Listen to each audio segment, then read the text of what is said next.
Primeira carta de Paulo aos Coríntios, capítulo 12, é o texto base da nossa campanha acerca dos dons espirituais. Então abra comigo lá. Capítulo 12, versículos 7 ao 9. Observa se tem alguém perto de você sem a palavra de Deus. Às vezes tem, é raro de acontecer aqui na Paz e Vida, porque o povo que vem aqui é um povo que ama a palavra de Deus, é um povo que não larga esse livro santo por nada. Mas pode ser que alguém esteja aqui pela primeira vez, né? E esteja sem o Evangelho.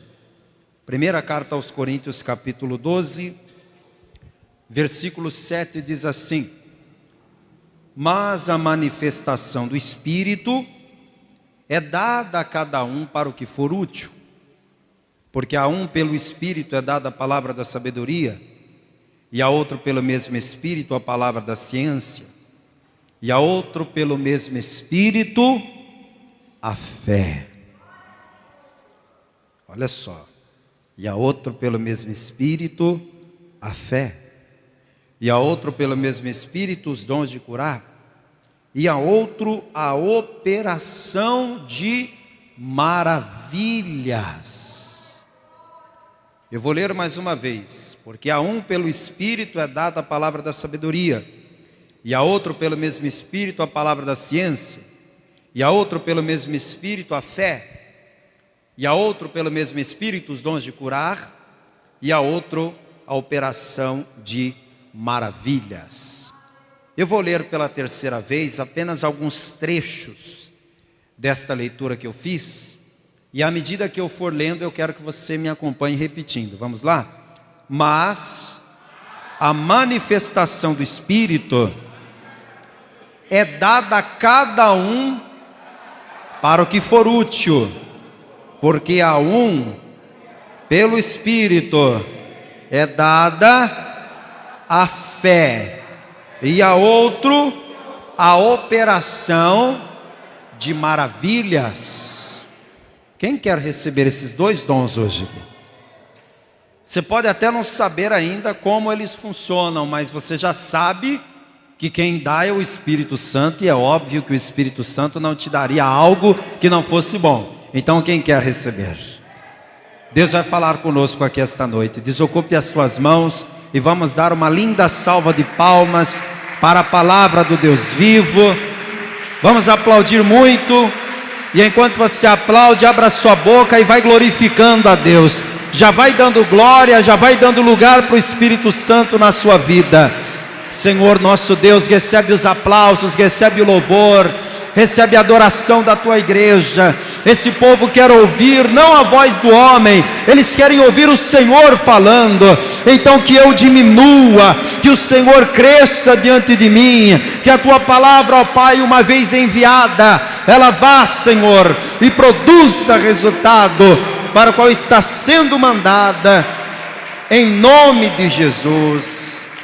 Amém. Diga amém, Jesus. Tome aí o seu assento, por favor. Confere aí se o seu celular está no modo silencioso. Não deixa nada agora tirar a sua atenção.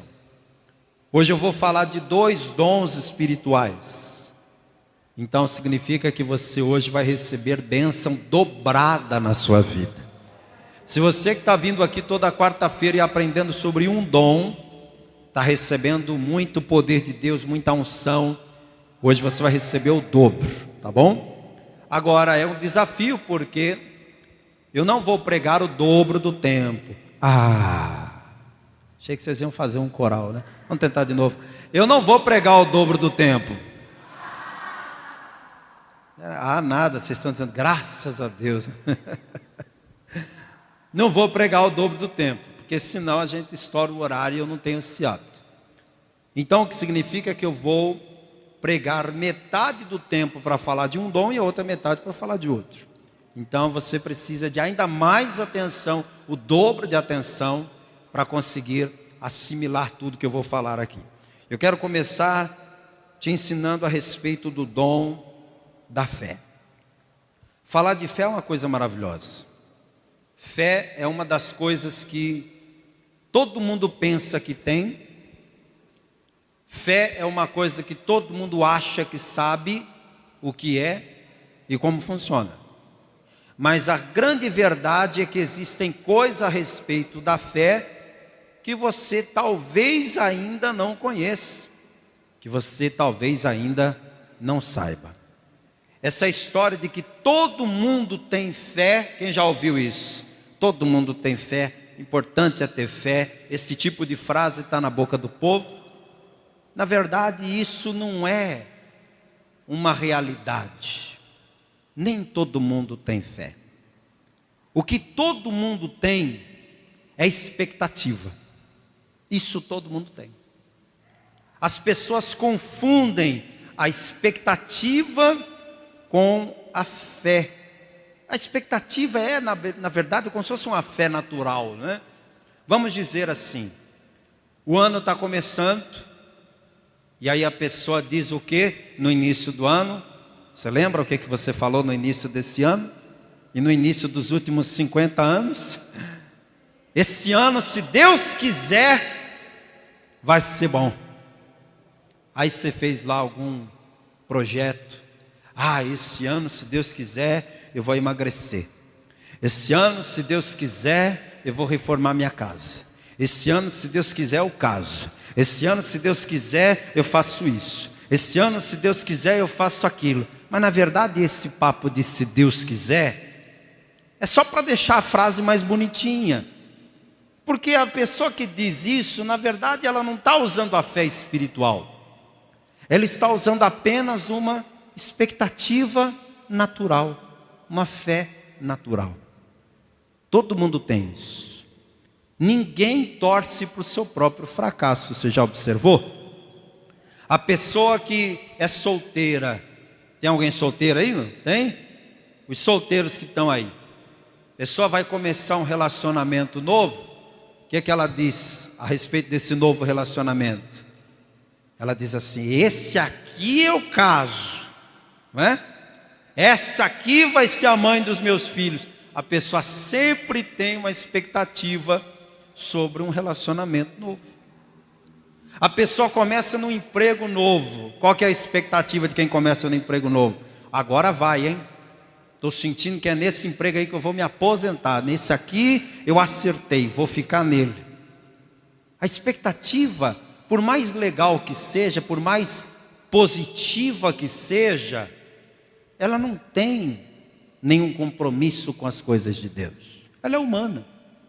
Você pode criar grandes expectativas sobre algo e ter suas expectativas frustradas. Quem já teve expectativas frustradas em alguma coisa da vida? Você começou um namoro dizendo assim: esse aqui vai ser o namoro que vai me levar para o altar. Agora é o caso. E foi justamente aquele namorado que te traiu, que te arrumou um monte de problema na vida. Ou então aquele emprego que você diz: esse emprego aqui, esse agora eu acertei, agora eu fico nele até aposentar. Aí você não durou 6 meses, foi mandado embora. Ou você diz: esse ano eu vou arrebentar, esse ano eu vou fazer isso, eu vou fazer aquilo. E talvez tenha sido o pior ano da sua vida. Expectativa não muda a vida de ninguém. Fé natural não muda a vida de ninguém. Você precisa aprender a desenvolver mais do que uma simples expectativa. Você precisa de uma fé sobrenatural. Quem quer essa fé sobrenatural? Fé sobrenatural nada mais é do que dom da fé. Esse termo dom é para especificar que é uma fé sobrenatural que a pessoa recebe como um presente do Espírito Santo. Ela não é humana, ela não é natural. Natural é expectativa, sobrenatural é o dom da fé dado por Deus. Eu vou te mostrar rapidamente alguns exemplos, porque temos pouco tempo. Então eu vou te mostrar no Antigo Testamento um exemplo de um homem de fé. Não tem como falar de fé e não falar deste homem. Então eu quero que você abra no capítulo da fé. Abra aí. Capítulo da fé. Vamos lá, abra aí. Vocês estão querendo que eu fale, é? Não, eu não vou dizer não, se virem. Qual que é o capítulo da fé? Hein? Qual que é? Pastor, tem um capítulo da fé na Bíblia? Eu não estou nem sabendo. Tem. Um capítulo bíblico para falar de fé do início ao final. Aos Hebreus capítulo 11. É o capítulo da fé. Ele vai falar aqui de muita gente. Todas as pessoas, ou pelo menos as mais relevantes, que manifestaram essa fé sobrenatural. Mas a pessoa de quem eu quero falar é de Abraão. Não tem como falar de fé e não falar de Abraão. É como se fé fosse o sobrenome dele, né? Abraão, sobrenome fé. Porque onde falar de fé vai citar Abraão. Leia comigo no capítulo 11, versículo 8. Pela fé, Abraão, sendo chamado, obedeceu, indo para um lugar que havia de receber por herança, e saiu sem saber para onde ia. Pela fé, habitou na terra da promessa como em terra alheia, morando em cabanas com Isaque e Jacó, herdeiros com ele da mesma promessa. Porque esperava a cidade que tem fundamentos, da qual o artífice e construtor é Deus. 11. Pela fé também a mesma Sara recebeu a virtude de conceber e deu à luz já fora da idade, porquanto teve por fiel aquele que lhe tinha prometido. Vá comigo para o versículo 17. Pela fé ofereceu Abraão a Isaque quando foi provado. Sim, aquele que recebera as promessas ofereceu o seu unigênito, sendo-lhe dito: em Isaque será chamada a tua descendência. Considerou que Deus era poderoso para até dos mortos o ressuscitar, e daí também em figura ele o recobrou. Esse aqui é o homem de fé da Bíblia, Abraão. Imagina um senhor idoso de 75 anos que recebe uma proposta para viajar. Bem, só de dizer que é para viajar, metade das pessoas já vão dizer não. Ah não, eu com essa idade, não estou na idade de ficar viajando, eu tenho limitações, eu estou cansado. Metade dos velhinhos de 75 anos já nem querem mais viajar. Esse Abraão aqui, quando falou em viajar, ele disse: mas viajar para onde? Não, você vai para a terra que eu vou te mostrar ainda, não vou dizer onde é não. Você não sabe para onde vai, não sabe como é lá, não sabe quem você vai encontrar, não sabe nada. A única coisa que você precisa saber é que eu serei contigo e vou te abençoar e vou te engrandecer e você vai ser uma bênção. O que você falaria para uma proposta doida dessa? Com 75 anos de idade. Sabe o que o Abraão disse? Eu topo. E ele deixou tudo na sua terra aos 75 anos de idade, foi para um lugar que ele nunca tinha ido, que ele não conhecia ninguém, que ele não sabia o que ia encontrar lá, mas foi guiado pela fé. Aí Deus foi fazendo promessas para ele, e as promessas que Deus fazia para Abraão não tinha sentido nenhum pela lógica humana. Um homem de 75 anos, casado com uma mulher 10 anos mais nova, mas que era estéril. Aí Deus fala para ele: eu vou fazer de você uma grande nação. Como? Se ele é casado com uma mulher que não pode gerar nenhum filho, ele não tem nenhum filho, como é que ele vai ser pai de uma nação? Mas ele creu. E depois de crer e esperar, essa promessa se cumpriu, diz o Senhor, e ele cumpriu. Isaque nasceu. Quando Isaque já está rapaz, Deus fala para ele: agora vá no monte Moriá, leve esse teu filho, sacrifica no altar.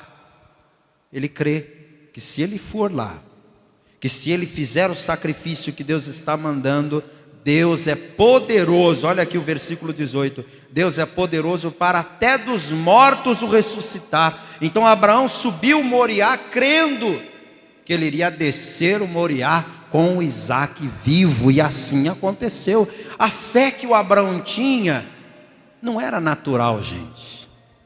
A fé que o Abraão tinha não era comum, era sobrenatural.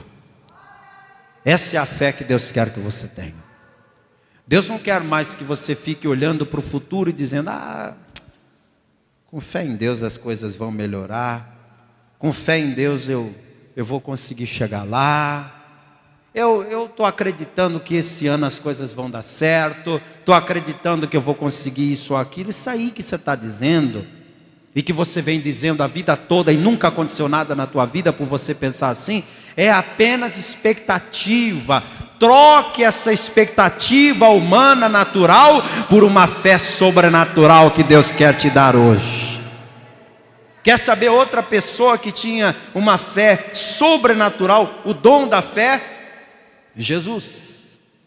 Jesus tinha uma fé sobrenatural. Pensa nesse caso, eu poderia usar muitos exemplos, mas vou usar o exemplo de Lázaro. Lázaro adoeceu. Quando Lázaro adoeceu, as irmãs dele mandaram avisar Jesus. Qual que era a intenção? Que Jesus fosse correndo para Betânia e encontrasse Lázaro doente em casa. Aí Jesus ia curar o Lázaro e ia ficar tudo certo. Foi o que Jesus fez? Ele soube que Lázaro estava doente e falou: obrigado por avisar, e não fez nada. Ficou 2 dias no lugar onde estava, esperando o Lázaro piorar e morrer. Aí o Lázaro piorou e morreu. E Jesus fez o quê? Nada, ficou só esperando. Depois de 2 dias, Jesus disse para os discípulos: o Lázaro, nosso amigo, dorme, mas eu vou lá despertá-lo do sono. Jesus já sabia que Lázaro estava morto. Aí ele faz uma viagem tranquila, calma, sem pressa nenhuma. E quando ele chega lá em Betânia, ele encontra a Marta brava, feito uma onça, porque mandou chamar Jesus há 4 dias atrás e ele não veio. Aí ele aparece agora, nem para o funeral ele foi. Lázaro já está sepultado. 4 dias se passaram. A Marta está muito brava com Jesus, porque ela não tem ainda a fé sobrenatural. Ela não entende o que Jesus foi ali para fazer. Depois de dar uma bronca em Jesus, ele explica lá: ô Marta, deixa eu te falar uma coisa. Se você crer, você verá a glória de Deus. Se você crer, atenção, se você crer. Mas crer de que jeito? Crer com a expectativa humana, com a fé natural? Crer de forma sobrenatural. Se você tiver esse dom da fé, se você tiver esta fé sobrenatural, você vai ver a glória de Deus se manifestar em várias áreas da sua vida. Jesus vai até a tumba de Lázaro e manda tirar a pedra. Há uma certa relutância: não, para que tirar a pedra a essas alturas? Já está morto, já está apodrecido, já está cheirando mal. A pessoa que não tem fé sobrenatural, quando você fala para ela orar, para ela buscar, para ela fazer uma campanha, ela diz: para quê? Bobagem, perda de tempo, não tem mais saída, não há mais o que fazer. Mas quem tem a fé sobrenatural diz: vamos tirar a pedra. E Jesus mandou tirar a pedra. Quando tiraram a pedra, gente, você já participou de uma exumação de cadáver alguma vez? Já? Geralmente quando há uma exumação, é dos ossos, né? Nesse caso, o corpo já acabou. O que restam são os ossos. Mesmo assim, é uma visão muito ruim, muito estranha, muito desagradável. Ver uma tumba sendo aberta não é uma visão boa, não. Agora imagine isso aqui: é uma exumação sendo feita, é uma cova sendo aberta, só que o cadáver tem 4 dias. Ele está no ápice da putrefação, naquela hora que os bichos estão fazendo a festa. Aquilo cheirava mal de um jeito que todos que estavam ali imediatamente tamparam o nariz, de tão mal que cheirava aquele cadáver.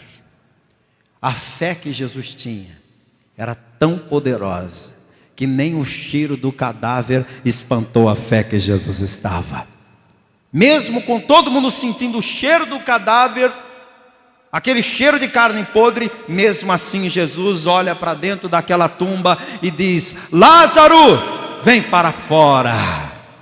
E diante da ordem de Jesus, aquele que estava morto ressuscitou e saiu vivo, andando com as próprias pernas, para a glória de Deus. Jesus não se abalou, mesmo com o cheiro de cadáver.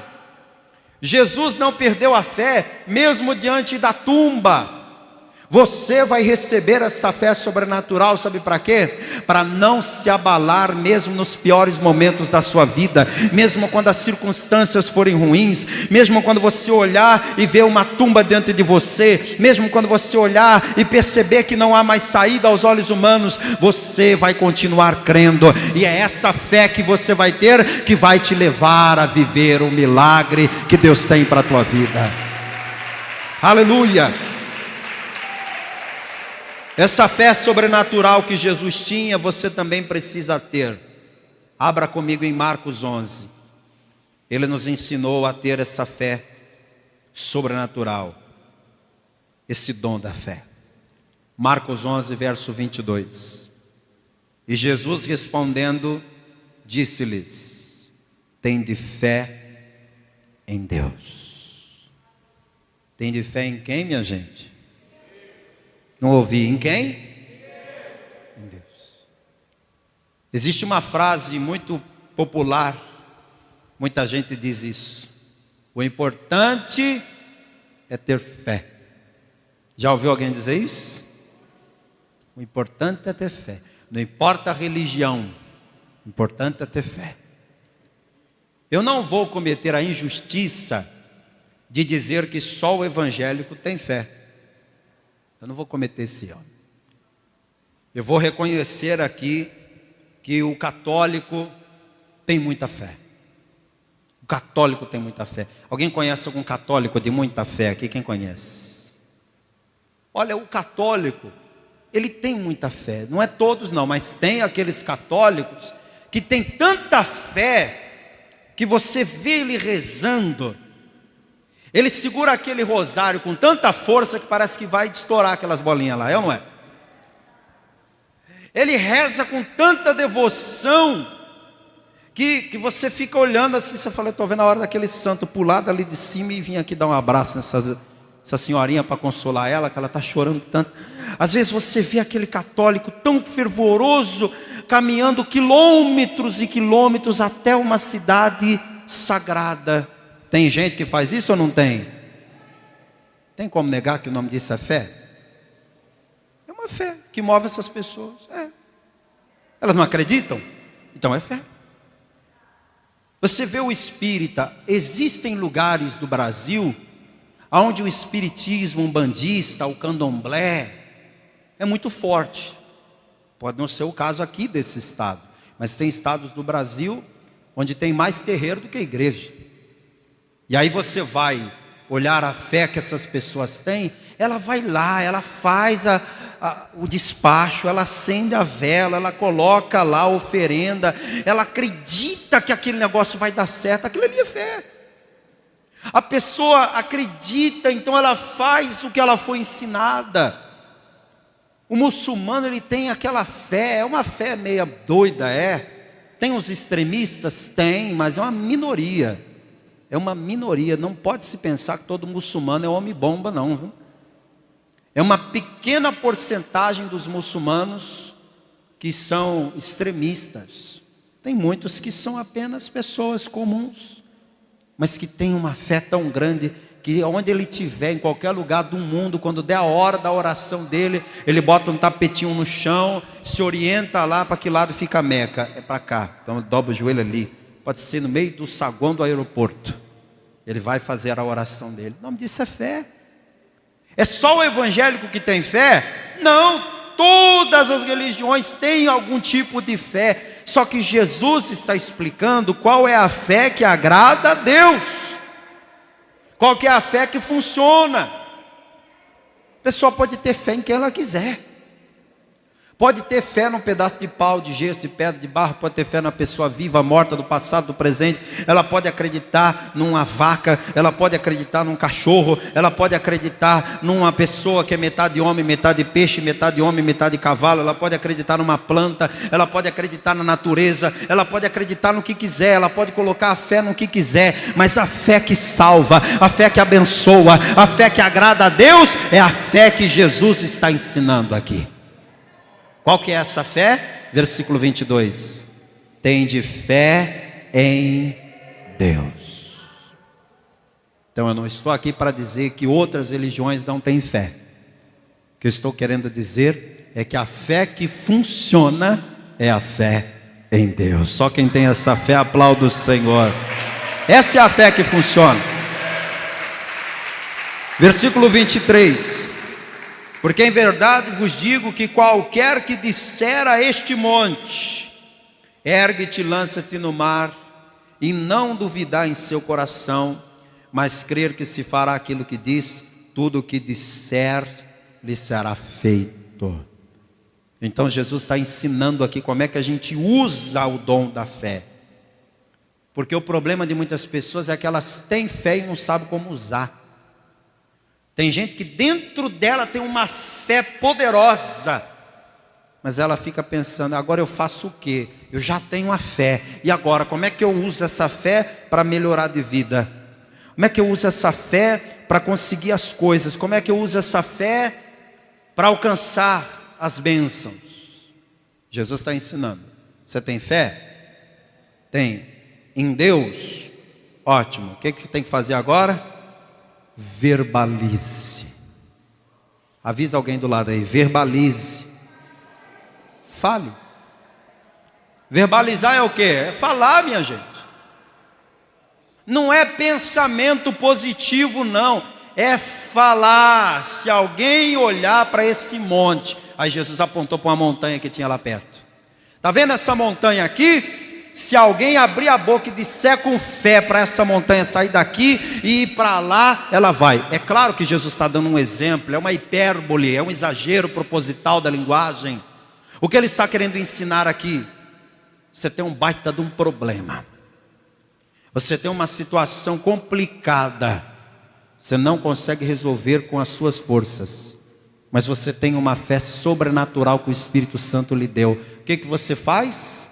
Você abre a boca e verbaliza e declara aquilo que você crê dentro do seu coração. Quem entendeu, levante a mão. Então aproveita que está com a mão levantada e começa a verbalizar. Verbaliza algo aí agora. Fala, eu profetizo, porque eu creio que a minha família servirá ao Senhor. Começa a verbalizar, profetiza, meu marido vai se converter. Profetiza, meus filhos vão deixar as drogas. Profetiza, as portas fechadas vão se abrir. Quando você abre a boca e você fala, você provoca o mundo espiritual. E quem provoca o mundo espiritual vive no mundo natural as bênçãos de Deus. Aleluia! Pode aplaudir bem forte o Senhor. Glória a Deus. Volte em 1 Coríntios 12. Agora que você já sabe o que é o dom da fé e como que ele funciona, verbalizando, falando, você precisa ler agora o versículo 31. Lá no final da explicação de Paulo, ele diz o seguinte: portanto, procurai com zelo os melhores dons. Grife essa frase. Portanto, procurai com zelo os melhores dons. Aí a pessoa fala assim: peraí, melhores dons? Todos os dons não são do Espírito? Sim ou não? Os dons não são todos do Espírito Santo? Se todos os dons são do Espírito Santo, então todos os dons são bons, são úteis. Então por que Paulo falou, procura os melhores dons para você pedir? Qual que é o critério? O critério é simples. Qual que é o dom que você precisa mais? Qual que é o dom que você vai usar com maior frequência? Não é que um dom seja melhor do que outro. É questão de, na sua vida, como é que vai funcionar melhor? Você pode, por exemplo, pedir para Deus lhe dar o dom da variedade de línguas. Eu vou explicar sobre esse dom, ainda não preguei ele não. Só que com qual frequência que você acha que você vai usar esse dom da variedade de línguas? Com qual frequência que você acha que o Espírito Santo vai precisar te usar para falar em mandarim, para pregar para alguém da China que está no Brasil e não fala português? Com qual frequência você acha que isso vai ocorrer? Deus pode te usar com o dom de variedade de línguas? Pode. Desde que seja útil, porque a manifestação do Espírito é para quando for útil. Agora, e a fé? Quem acha que precisa de fé todos os dias? Levante a mão. Está vendo aí quais são os melhores dons? É aquele que eu preciso mais. Então eu acredito que o dom da fé é um dos melhores dons, porque é um dos mais úteis, é um que todo mundo aqui precisa. Não só eu que sou o pastor da igreja, mas todo mundo aqui precisa de fé para levantar da cama todo dia e encarar os problemas, e assumir os compromissos, e honrar sua palavra. Enfim, Deus precisa que você tenha esse dom para muita coisa boa acontecer na sua vida. Se você receber o dom da fé, aí você estará apto para receber o próximo dom que eu quero falar, que está aqui no capítulo 12, versículo 10. E a outro, a operação de maravilhas. Já falei do dom da fé. Agora eu quero falar do dom da operação de maravilhas. E eu vou simplificar. Dom de maravilhas, operação de maravilhas, é o mesmo que dizer dom de milagres. Dom de milagres. Maravilhas e milagres na Bíblia é sinônimo. Então o que é o dom de milagres? Você sabe que milagre é uma característica fundamental do cristianismo. O cristianismo não existiria se não fosse os milagres. Quem é a pessoa central do cristianismo? Quem? Cristo. Por isso que chama cristianismo. O eixo central do cristianismo é Cristo. E a vida de Cristo é uma vida de milagres. Como foi que Jesus nasceu, hein? Uma mulher virgem, chamada Maria, concebeu sem ter contato sexual com o homem, e ela concebeu por meio do Espírito Santo. Essa concepção foi um milagre. Porque como pode uma mulher virgem conceber? Se ela engravidou é porque ela não é mais virgem. Mas a Maria engravidou sendo virgem. O José, quando se casou com ela de fato, ela estava virgem. Então o nascimento de Jesus, a concepção de Jesus por si só já foi um milagre. Jesus viveu, morreu. O que aconteceu com ele ao terceiro dia? Ressuscitou. Sem uma única gota de sangue no corpo. 3 dias depois de ter sido colocado no sepulcro. Qual que é o nome disso mesmo? Milagre. Aí Jesus ressuscitado, ele caminha 40 dias pelas cidades, ele foi visto por muita gente tocou nele, falou com ele, o viu. Ele comia na frente das pessoas para provar que ele não era um espírito. Só que depois disso ele disse assim: chegou a hora de voltar para o Pai. Como é que Jesus fez para voltar para o céu, hein? Entrou no foguete da NASA, subiu. Foi assim?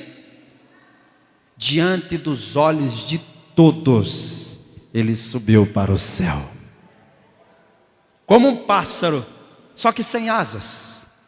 Simplesmente foi elevado aos céus.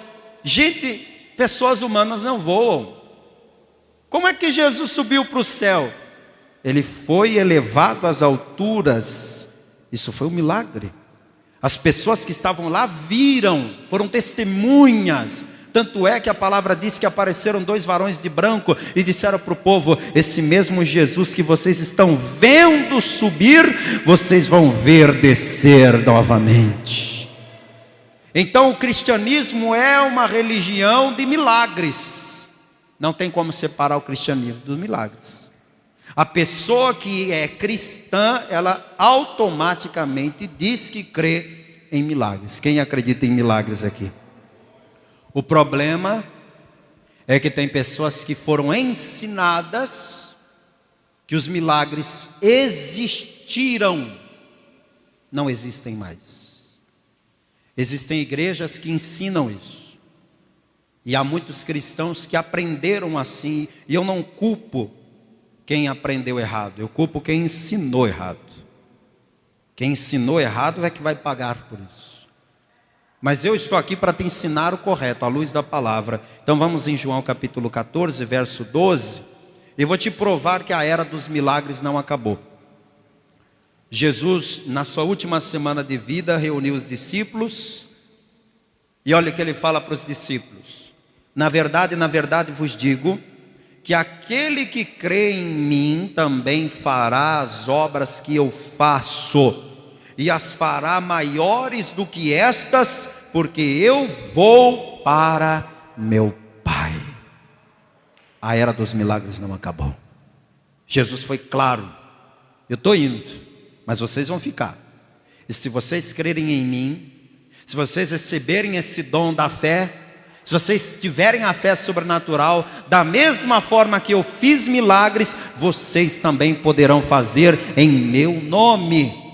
Agora que você acredita que os milagres continuam existindo, vamos aos exemplos da palavra. No Antigo Testamento, alguém recebeu de Deus esse dom de milagres? Esse dom de operar maravilhas? Será? Quando eu penso em maravilhas, em milagres, falando do Antigo Testamento, a primeira pessoa que vem na cabeça é Moisés. Moisés foi escolhido por Deus, vá comigo lá no livro do Êxodo. E ele, quando foi escolhido por Deus e soube qual era a missão, ficou apavorado e começou a dar um monte de desculpa. Não, Deus, eu não posso ir porque eu sou isso, eu sou aquilo, tentando convencer Deus a não o enviá-lo. Eu digo por experiência própria, não tente. Deus, quando decide que quer usar alguém, que quer escolher alguém, que quer enviar alguém, Ele manda mesmo e não tem conversa. Moisés tentou convencer Deus. Não, Senhor, eu não tenho condição, eu não sou homem eloquente, nunca fui, não sei como falar, vai dar tudo errado, escolhe outro. No capítulo 4 do Êxodo você vai ver o momento exato em que Moisés recebe de Deus o dom de milagres. Êxodo capítulo 4, verso 1. Então respondeu Moisés e disse: mas eis que me não crerão, nem ouvirão a minha voz, porque dirão: o Senhor não te apareceu. E o Senhor disse-lhe: que é isso na tua mão? E ele disse: uma vara. E ele disse: lança-a na terra. Ele a lançou na terra e tornou-se em cobra, e Moisés fugia dela. Então disse o Senhor a Moisés: estende a mão e pega-lhe pela cauda. E estendeu a mão e pegou-lhe pela cauda, e tornou-se em vara na sua mão. Você consegue imaginar essa cena? Quem aqui varre a casa de vez em quando? Quem varre a casa? Já deixou a vassoura cair alguma vez? Já, né? Imagina que você está lá lavando, varrendo, aí de repente a vassoura escorrega da tua mão, cai no chão, vira uma serpente. O exemplo é meio estranho, mas a palavra diz que Deus disse: Moisés, que é isso na tua mão? É uma vara. Imagina um cabo de vassoura. Joga no chão. Ele jogou no chão, virou uma serpente, daquelas mais venenosas do deserto. Moisés ficou espantado com aquela cena. Aí Deus falou: pega pela cauda. Olha que loucura, pegar uma serpente pela cauda, nunca. Nem os mais experientes fazem isso. Vai pegar uma serpente é sempre pela cabeça, próximo aqui, né? Para evitar que ela dê o bote. Mas Deus falou: pega pela cauda. Ele precisou de fé para fazer isso, sim ou não? Ninguém recebe o dom de milagre se não tiver primeiro o dom da fé. Aí quando ele abaixou e pegou pela cauda, voltou a ser uma vara. Ele ficou impressionado. Deus, que foi isso? Que espetáculo! Moisés, bote a mão dentro da sua roupa. Olha aqui comigo, versículo 6. E disse-lhe mais o Senhor: mete agora a mão no peito. E tirando-a, eis que a sua mão estava leprosa, branca como a neve. E disse: torna a meter a mão no peito. E tornou a meter a mão no peito. Depois que tirou-a do peito, eis que tornara-se como a sua outra carne. E acontecerá que, se eles não te crerem, nem ouvirem a voz do primeiro sinal, crerão a voz do derradeiro sinal. E se acontecer ainda que não creiam esses dois sinais, nem ouçam a tua voz, tomarás as águas do rio Nilo e as derramarás na terra seca, e as águas que tomarás do rio tornar-se-ão em sangue sobre a terra seca. E Deus está dizendo: Moisés, o seu ministério não vai ser um ministério apenas de palavras, o seu ministério vai ser um ministério de milagres. Onde você passar, você vai ser conhecido como homem de milagres. O que é que Moisés fez lá no Egito? 10 milagres, 10 maravilhas, 10 pragas extraordinárias. O milagre é considerado pela ciência como um fenômeno sobrenatural, como um fato sem explicação científica, como uma situação que transcende as leis da lógica, da ciência, da física e por aí vai. Moisés fez muitos milagres. Outra pessoa que também vai fazer muitos milagres no Antigo Testamento foi Elias. Elias era o tipo de homem que dizia assim: a partir de hoje não chove mais. 3 anos e meio de seca. Hoje eu vou orar e vai chover. Descia a chuva de 3 anos que estava retida no céu. Se eu sou homem de Deus mesmo, vai descer fogo do céu agora. Descia. Elias era um homem que tinha tanto poder para fazer milagres, que onde ele passou ele era conhecido como um homem de milagres. Agora eu te pergunto, por que Moisés fez milagres? Por um propósito. Propósito de libertar o povo de Israel. Por que Elias fez milagres? Por um propósito: trazer o povo de Israel de volta da apostasia, fazer o povo abandonar a falsa fé em Baal e voltar a crer só em Deus. O que eu aprendo aqui? Que os milagres e o dom de milagres não é para ninguém fazer espetáculo. Quem entendeu isso aí? Quer ver um show? Vai no circo, tem um bom ali do lado. Quer ver um espetáculo? Vai no teatro. No lugar de operar milagres, não se faz espetáculos humanos. É muito ruim quando algumas pessoas pedem para Deus dar o dom, e aí depois que recebem o dom, começam a usar aquele dom que é de Deus e sempre vai ser, como um meio de autopromoção, sabe? Porque eu quero aparecer na televisão, porque eu quero ser famoso, porque eu quero ser visto como homem que faz milagres. É complicado isso. A soberba humana é uma coisa que Deus repudia. Os milagres na Bíblia só acontecem se for com propósito. Jesus fazia milagres muito. A gente vai para o Novo Testamento, a gente vê Jesus fazendo milagres. Um dos milagres mais famosos de Jesus foi aquele em que ele multiplicou pão e peixe. Pensa na grandeza desse milagre. Foram 5.000 homens. Se tinha 5.000 homens, tinha 5.000 mulheres. Pode ter certeza. Isso se não tivesse mais. Se tinha 5.000 homens e 5.000 mulheres, significa que devia ter crianças também. E naquela época as mulheres tinham um filho por ano. Então vamos colocar uma média baixa. Vamos colocar 2 crianças para cada mulher. 5.000 homens, 5.000 mulheres, 10.000 pessoas. Mais 2 crianças para cada mulher, mais 10.000 pessoas. Total, 20.000 pessoas. Quem entendeu o meu cálculo aqui? É um cálculo mínimo, mínimo.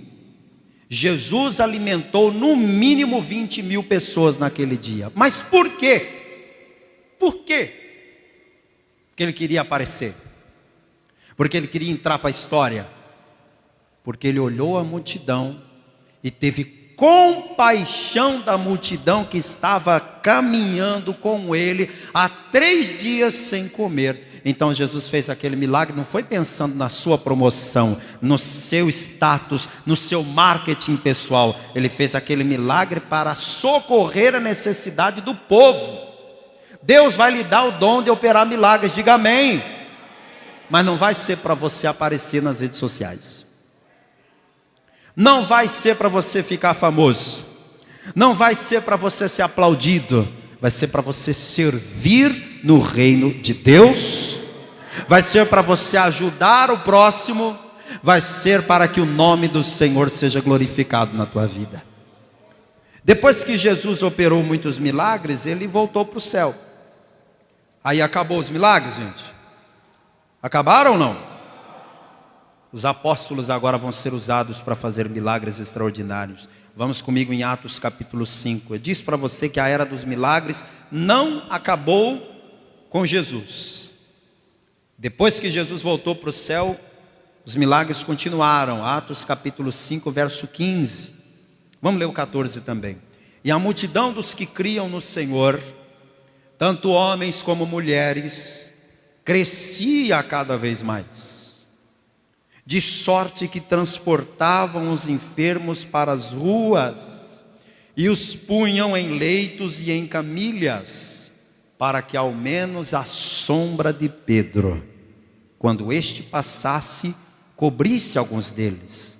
E até das cidades circunvizinhas concorria muita gente a Jerusalém, conduzido enfermos e atormentados de espíritos imundos, os quais todos eram curados. Você leu isso? Prestou atenção no que você leu? As pessoas eram curadas pela projeção da sombra de Pedro. Não é que ele orava pelas pessoas, não. Não é que ele colocava a mão nas pessoas, não. O Evangelho está dizendo que Pedro passava. Ó, imagina aqui. Eu venho de lá, passo por essa porta aqui para chegar no altar. É o caminho que eu faço. O povo já pensava, ó, o apóstolo Pedro chegar lá no altar, ele vai passar por aqui assim, olha. Então pega o doente e coloca aqui, ó, porque quando o apóstolo Pedro passar, a sombra dele vai projetar no doente, e o doente vai ser curado pela sombra do apóstolo Pedro. Como assim? Sem orar? Sem impor as mãos? Sem ungir com óleo? Só a sombra do Pedro curava? Que foi mesmo que Jesus disse em João 14, 12? Se vocês crerem em mim, vocês farão as mesmas obras que eu faço, e ainda farão maiores do que estas. Pedro, hein? Curava até com a sua sombra. Quer outro exemplo? Paulo. O Paulo também foi muito usado por Deus. Atos capítulo 19, versículo 11. E Deus, pelas mãos de Paulo, e eu quero até que você grife essa frase inicial. E Deus, pelas mãos de Paulo. O dom de milagres, igreja, preste atenção. O dom de milagres não sou eu fazendo milagres em nome de Deus. É Deus fazendo milagres através de mim. Compreende? O milagre é Deus que faz. O dom é de Deus.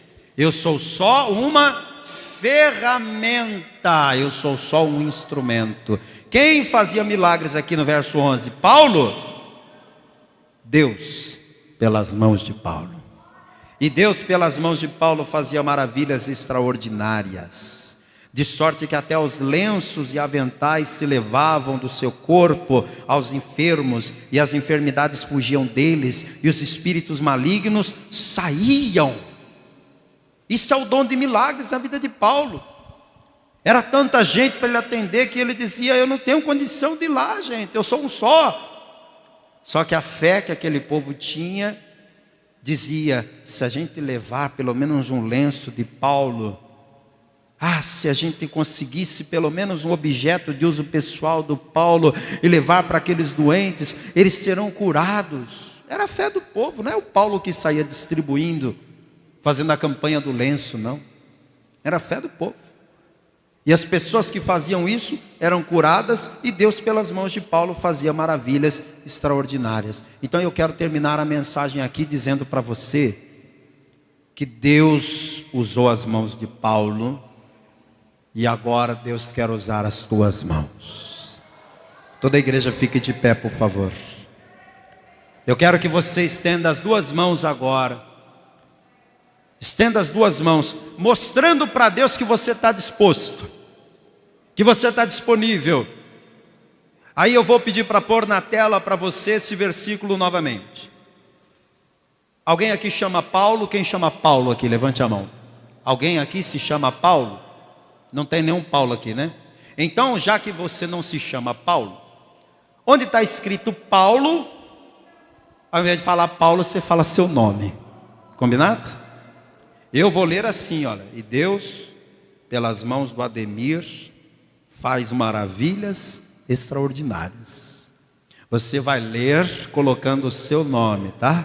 Estenda a sua mão para Deus e verbaliza isso, profetiza isso. E Deus, pelas mãos de Ademir, faz maravilhas extraordinárias. E Deus, pelas mãos fará maravilhas extraordinárias. Vamos aplaudir o Senhor. Deus vai colocar esse dom de milagres nas suas mãos. Feche os teus olhos um minutinho. Antes de buscar o Espírito Santo com você, eu preciso falar com alguém que está aqui, ou alguém que está nos assistindo e ainda não entregou a vida para Jesus. Você ainda não recebeu a Cristo como seu único Senhor, como seu único Salvador. Jesus está às portas. E não é tempo de você ficar afastado da casa do Pai, indeciso, pensando se vai caminhar com Deus ou não. Você precisa tomar hoje essa decisão de entregar tua vida a Cristo, de receber a Jesus como seu único Senhor, como seu único Salvador. Tem alguém aqui que ainda não fez isso e quer fazer hoje? Levante a mão. Você quer, jovem? Isso, vem para cá, glória a Deus. Vamos aplaudir a Jesus. Olha aí, ela não pensou duas vezes, já veio logo. Tem mais alguém aqui que quer entregar a vida para Jesus? Pastor, eu quero entregar minha vida para Jesus. Levante a sua mão agora e venha para cá. Pastor, eu já entreguei minha vida para Jesus, mas eu me afastei. Meu erro foi esse, eu estava na igreja, eu estava na caminhada com Jesus, mas eu enfraqueci na fé, me afastei do Evangelho, mas eu quero voltar. Tem alguém aqui que se afastou, que quer voltar para a casa do Pai, que quer se reconciliar com Jesus? Levante a sua mão, você que está afastado, afastada e quer voltar. Tem alguém? O Espírito Santo está te chamando. Não desperdice essa oportunidade. Tem alguém? Deixa eu falar com você que está me assistindo, preste atenção. Você sabe que é com você que Deus está falando. Entrega a tua vida para Jesus agora. Volte para Jesus agora. Ouça, essa pode ser a tua última chance. Não desperdice a oportunidade de salvação que Deus está lhe dando. Eu vou orar com essa moça que está aqui. Quero orar por você que está em casa. Aí onde você está, você que me assiste, dobre os seus joelhos, como eu vou fazer aqui na sede estadual da Paz e Vida em Natal, Rio Grande do Norte, Brasil. Você vai fazer esta oração junto comigo. Vocês que estão comigo aqui na igreja, que já entregaram a vida a Jesus, interceda agora, interceda, não só por ela que está aqui, mas por quem está à distância se entregando a Cristo. E você, jovem que está de joelhos aqui, coloque a mão sobre o coração, por favor. Isso. Repita essa oração junto comigo, tá? Meu Deus e meu Pai, neste momento, eu entrego a minha vida ao Senhor Jesus. E eu te recebo como meu único, suficiente, exclusivo e eterno Salvador. Eu te peço, perdoa agora todos os meus pecados. Escreva meu nome no livro da vida e me dá forças para perseverar até o fim na tua presença. em nome de Jesus. Deixa que eu vou orar por você agora e toda a igreja também vai orar por você. Senhor nosso Deus e nosso Pai Todo-Poderoso. Ah, meu Deus, se fosse só para salvar uma alma que o Senhor tivesse morrido na cruz, eu sei que o Senhor já estaria satisfeito. Mas além dela que está de joelhos aqui, há tantas e tantas outras pessoas à distância, que foram alcançadas por esta mesma mensagem através da internet ou da televisão, e esta pessoa está também se entregando a Cristo, voltando para o Senhor. Onde estiver alguém fazendo esta oração comigo agora, perdoa os pecados, escreve o nome no livro da vida e ajuda esta pessoa a caminhar na tua presença até a sua volta. Eu oro por esta moça que está aqui, eu a recebo agora no corpo de Cristo, eu profetizo toda sorte de bênçãos na vida dela a partir de agora, em nome de Jesus, que assim seja. Amém. Graças a Deus, glória a Deus. Parabéns pela decisão.